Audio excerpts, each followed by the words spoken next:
today's video, I'm gonna do a ASMR ramble video with the Glowwood Oracle.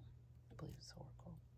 So I had never heard about this deck, and then I don't remember how I stumbled upon it, and I'm always amazed. Oh, let me go ahead and put something down so that you have something to actually look at. I'm always amazed how many amazing indie decks are out there, and that, like, a lot of it's like serendipity. Like, there are places you can go and see like what's out there, and there's things like Kickstarter and Etsy and YouTube and Instagram, and I don't use TikTok, but I'm assuming TikTok, Reddit. But it's just like there's so much out there because different creators choose different avenues to get their work out there. There's not just like one place to go, so especially something like Glowwood.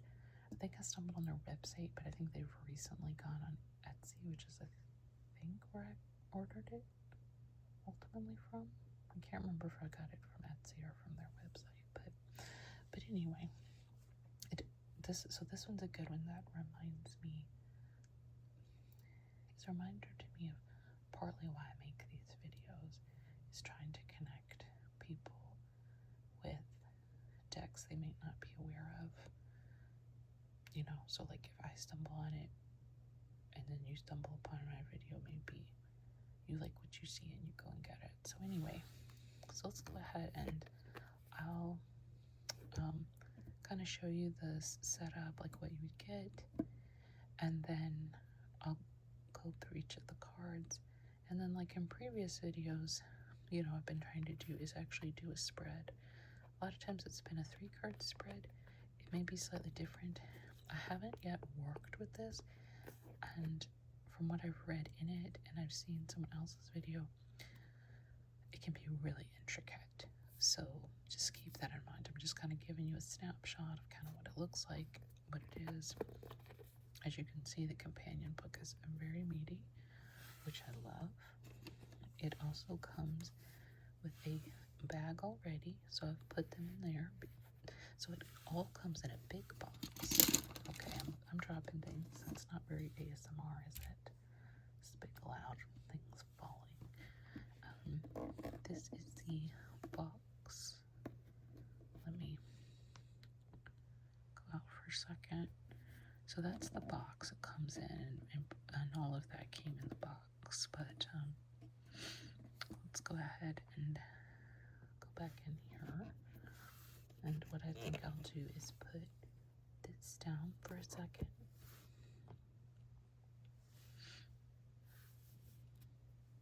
And I know it's not as pretty since you can see the floor over there on the side, but I'm going to put one of the card backs down so you can see what it looks like as well. So that's what the card back looks like. I'd have to read. I don't know if she intends it this way, but it looks a lot like mycorrhiza. Is that how you say it? Anyway, like the pieces of the fungus that are often under the ground. So what's really let me see how I want to go about this. I think actually what I'll do is flip through the cards first, so that way, if that's what you came, I mean, I guess you can forward anywhere in a YouTube video, but if that's what you came for, to just sort of say, I just want to kind of see the cards, you have that opportunity. And then I'll start kind of looking in the guidebook, because like I said, it gets kind of complex, and she's designed it, I think she has designed it, I believe, in a way where you can kind of make it as simple or complex as you want, depending on how much you want to integrate different meanings of the cards and things. So let's go ahead though and start looking at it. And if I mispronounce things, I apologize. This is the Cryptothalus, and by the way, some of the side things are decorations, but for the most part, it's little symbols like these all have a meaning, and that's what I mean about the like the card has its own meaning, but then each of the symbols have a meaning, And so, like, you can kind of read these in all kinds of different ways. I think I have my deck upside down. Yes, let me turn it around. And I love these black borders. I'm not a big borders person. Like, I don't really care if things are like a certain color or if they're just, you know, not colored. But it does oftentimes look nice. The earthworm. Sort of, I mean, it doesn't matter to me in terms of like, if I like a deck, that's not going to be the like kicker. The fall webworm. The art reminds me a lot of the bot. It's botanical, but her name's Bot, so it's like a botanical tarot. Or it's like a tarot and oracle. And she has some other decks like the Phenomenon Oracle. And she just had a Kickstarter to redo. I can't remember. But anyway, the art to me is very similar. So that's the fern card and then the fur card. So I'm not sure like how they have created the images, but like I said, it's a very similar style. The fire moss, the fireweed, the limestone. And so one thing I like about this deck is it goes sort of all over, you know, like a forest. The umbrella liverwort. So you have like fungi, you have rocks, you have plants, you have bugs, the lodgepole pine, you have trees, bugs, the stag beetle. I think I saw one of those the other day, but I'm not sure if that's what it was. The milk cap.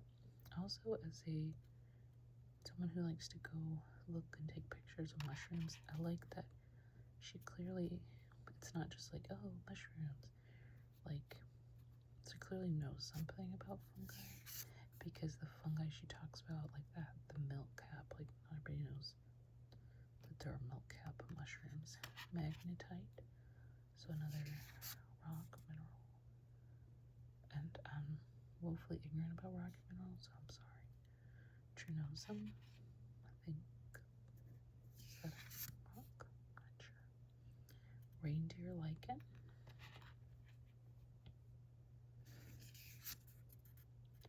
The altar. The spider wasp. And I think this deck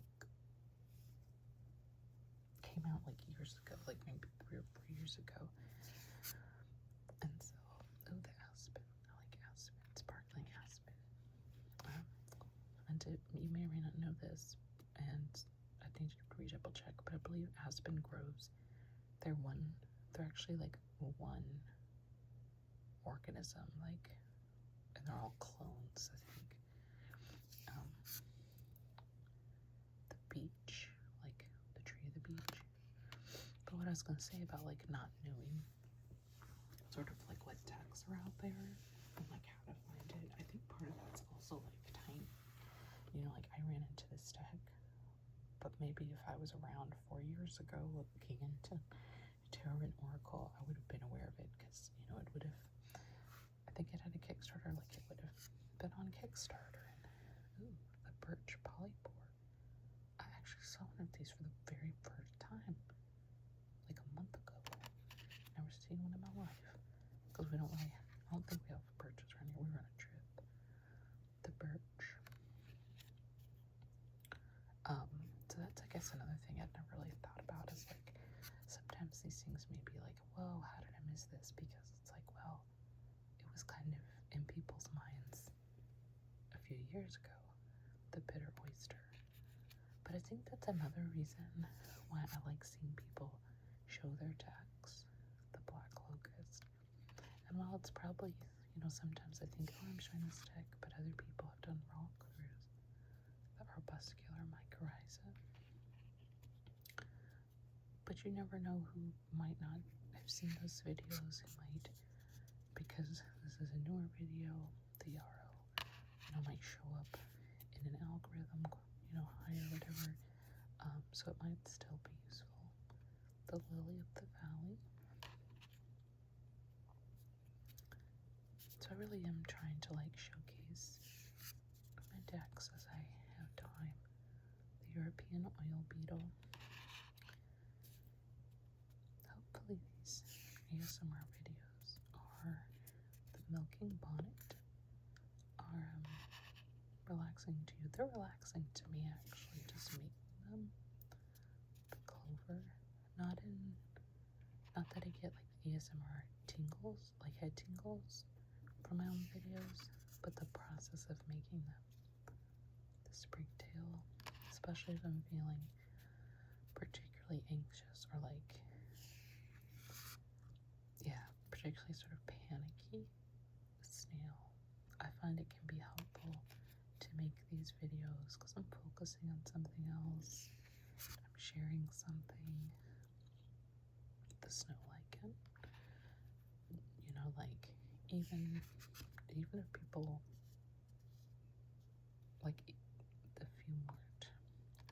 I don't really get comments, which is fine. Don't go comics said that. The Granite. But even seeing that someone watched or it makes me feel there's some connection out there into the world. The Hairy Sedge. So to me I find it particularly relaxing to make these longer ones. The Honeybee. And it does seem from my YouTube stats, the Pillow Lichen, that people do longer rambles and hauls and things like that. Ivy-leaved toadflax.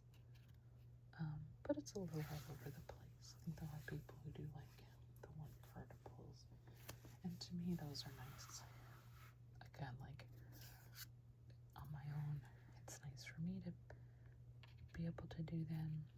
I feel like it's also a nice thing to just kind of be making things, the Yellow Meadow Ant, and sharing things. The Wolf Lichen. See, I like too, she doesn't just have there's a lichen card. She has particular types of lichens. This is the turkey tail. That's a fungus. So it's kind of what it looks like, but it's attached to trees and limbs and things. This is also a type of fungus, which is butter. It looks like that color. I've seen it before, and it also will grow on branches and things. The Willow. Wood Barley. I didn't watch the whole thing, but I saw something by, I think her name's Waves of Your Soul. I'll look it up and try to remember to put it in the description, but if I remember right, she really, really loved this deck, the Maybug. So if you do like this deck, her video may actually end up being really useful. The Mayfly. And I also can't remember if it was a video just about Glowwood, the Clay, or if it was, she was doing a series of decks in a video but talked about it. I'll try to find it, like I said, and put that video in the description if I can find it, and if not, put her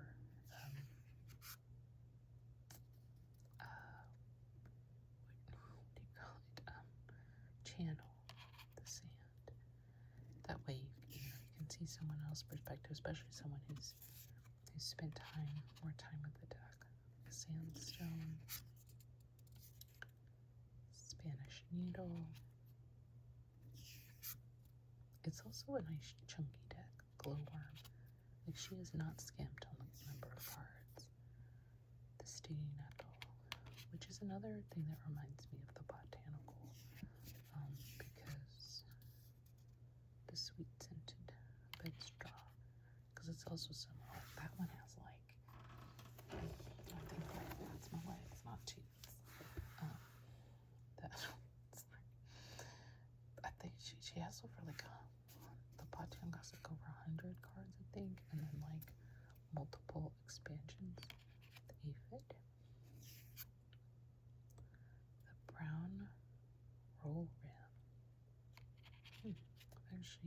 never seen this before. The honey fungus. I believe I have seen, yes, I've seen ringless honey mushrooms before. The hornbeam. The mistletoe. The shale. We have a fair amount of that around here. The slime mold. If you're not a slime moldy person, this looks like it could be a number of ones, including like an early stage of dog vomit slime mold. But I'm not sure. She might say more in her book. The spider mite. The deceiver. It's a type of mushroom. The milkweed. The mugwort. I think I'd only shuffled a tiny bit, so as you can see, like a lot of them are in order, but not all of them. The oak. I have a horrible ability to not be able to identify trees well. The obsidian. I have a lot more experience with the fungi than I do with trees. The pale millipede. Oh, it's a doodle bug. Some people call them pill bugs. I'm assuming that's what it is. I love doodle bugs. We used to try to find as many as we could and put them in our little bug box. There'd be like, like 30 of them wandering around in our bug box. The tinder conch. There's a lot of conchs out there. It's another fungus. The centipede. The chaga, another fungus. The clouded Apollo. So we got, I guess that's either a moth or a butterfly. The death cap, clearly a mushroom. Don't eat it. The earth fan, also a mushroom or fungus. I use them kind of interchangeably. I know they're not the same, but the earwig, grows, and the wood cow wheat. So that is all the cards. So let's look now at the companion book. I'm going to leave those cards there for you to look at for a second. And then we're going to look at, I want to see, I'll read like little bits from the beginning so you get sort of the idea of why, her process. So she has some good quotes. One from Ursula K. Le Guin, one from Robin Walkimmer, and she said, "When I looked closer, one summer day, a clay field bursting with white bush became sweet clover. It was the hottest day when the sun splits the dry earth asunder and bees buzz electric in its floodlight. Did you know that on such a day, when dark indigo ink storm clouds suddenly roll in, you can hear sweet clovers whisper conspiratorially? In interplay with their roots, with their leaves, they hold organisms that look like knots in a web, and hair are like a brown blur." And she tells us a little more. And then, let's see, because she talks about like the different ways things interact. And then she says the glowwood begins function in just this way. The glowwood beings function in just this way. They arrive to make conversation, expand your field of vision, direct your attention. They're drawn out of the woods when conditions are right. Ooh, I like that. Especially like when I think of like fungi. I do not believe that the Glowwood Oracle card system is something I made up. I feel I have only received and passed on some of the messages we can all hear in nature. And she says, I did my best to understand these sylvan messages on nature's own terms as a nature human from within. I can bet that sitting quietly and being present in the woods will bring you towards many of these same conclusions. When I added research to direct observation, Glowwood was the result. And the card, she says, hinge on real ecological relationships. And let's see. Let me get. So she has a section on philosophy. She has more quotes and different information about this card. She talks about the more associations we can make. She says the greater our collective wisdom. And that is, again, I haven't really worked with the deck yet, but my guess is that's where it really thrives or really excels, is probably in that it's like you can kind of go as surface as deep, and there's a lot of ways to like connect deeply. So she even says there's no learning curve to these cards because there is no end destination. You will not with time learn all there is to learn about the species in this deck. Like humans, each of these beings is an entire, unending, ungraspable universe, but you will, as I have with time, find them more familiar. And she talks a little more about different things, and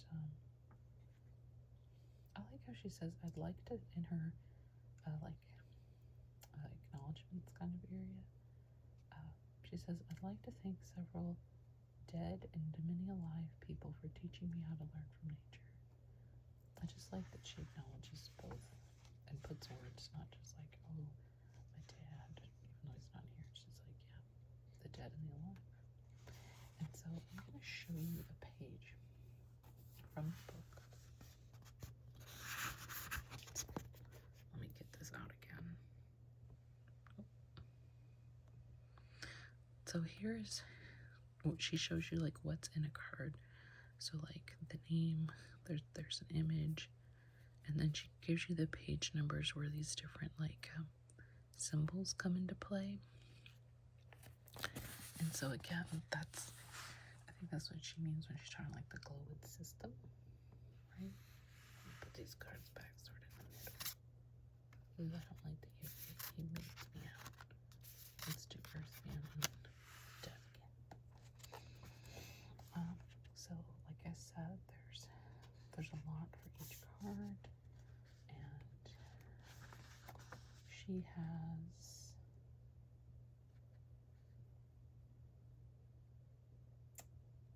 she says, exactly how you read Glowwood is up to you and will likely change over time.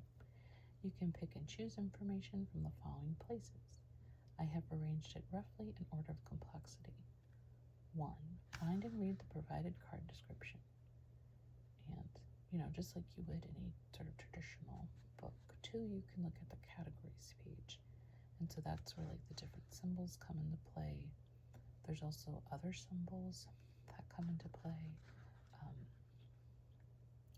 One of the symbols has to do with timelines. So where in the ecological timeline they begin to appear. And there's a 5th layer about associations. And the 6th one says, and I like this, continue your education in the actual woods. Find, observe, and communicate with Glowwood beings in real life. Bring your new knowledge into your readings.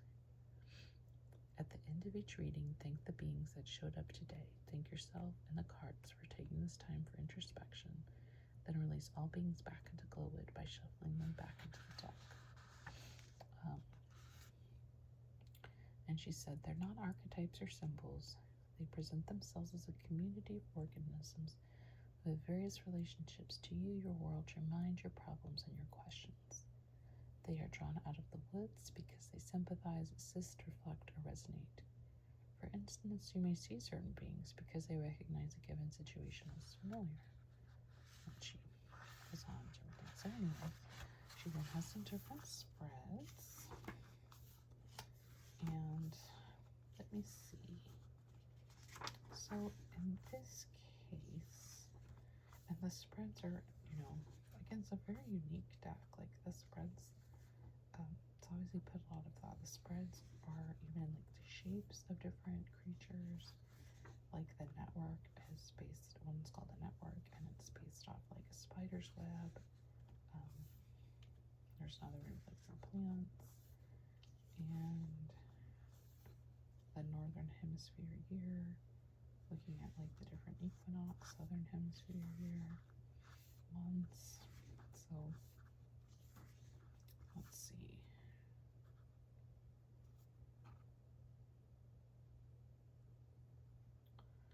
She also has some different rituals. I hadn't seen this before. Something called planting. Okay, let's go on to the card descriptions rather than me just randomly. Well, I mean, I guess this is a ramble video, so it's fine. But instead of doing a 3-card pull, this particular one, I think because of complexity, what I wanted to show you is maybe 1 card, maybe 2. It may just be 1 card because we're already almost at 30 minutes.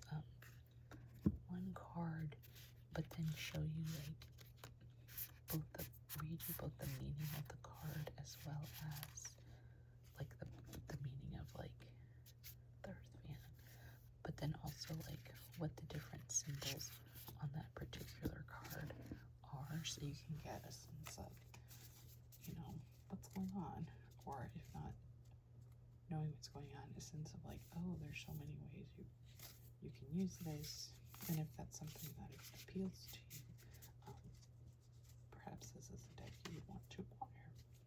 And as always, I try to put in the description where something is from. I don't think it's sold out, but like if it is, I even try to include links because sometimes people reprint. So I'm going to choose, in this case I'm shuffling, but I'm going to actually turn it over, and in this case choose I'd like to do a mushroom one, just because, like I said, I know more about them. Let's do witch's butter. That seems fitting. Let's get on in there. Maybe a little too far in. I'll zoom in later when we're looking at the symbols. So that's witch's butter. So I'm going to read from the book, and let me get to it. There's a card index in case you're having trouble finding it. It's a 185. It's really nice to have that, especially in a complex deck like this. The witch's butter, Latin name, obviously it's not trained in Latin, but Tremula mesenterica, type, fungus, symbols, regeneration, strength, transform, and wet. Association indicates trees in decline, but does not itself reduce them, enhances animals. So that's neat. She talks about like the interactions. Description: the unraveling had begun. The door frames and objects were all being disassembled. A branch was falling back into a state of fragments and particles.